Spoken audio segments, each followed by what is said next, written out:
Who can say? Okay, others can leave. Let us be left with one person. Talk. You add the heart, shake the soap.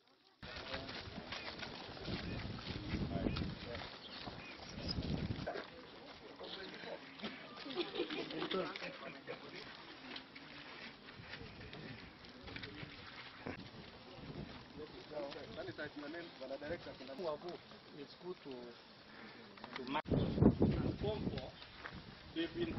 There's a second surge of coronavirus infections in Kenya, and this was largely expected. You know that the first surge we had, which was peaking around July, August, was largely associated with Mombasa and Nairobi, the very urban centers.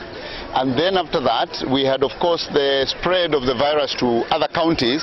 And because the virus travels with people, it doesn't travel on its own. And therefore, the more people travel, the higher the transmission. So we know that when the people started to travel up country and also the movement of people in those counties, then we were bound to have a second surge of infections, as we've seen.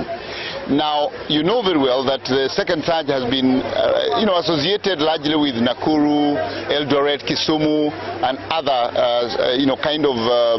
urban centers. And we still expect that as the virus spreads to lower urbanized counties, that we'll still get another increase or another surge. So the main thing that we need to do as a country is individual responsibility to ensure that the overall success of the management of the pandemic is not going to be achieved through government directives. It's going to be achieved through the sum of individual decisions. So far so good. We've not been having cases of COVID-19 since we opened this time. And I want to tell our children not to get tired of wearing the mask, not to get tired of washing their hands regularly, not to get tired keeping social distance, and not to get tired when you get some sanitizer to rub over your hands.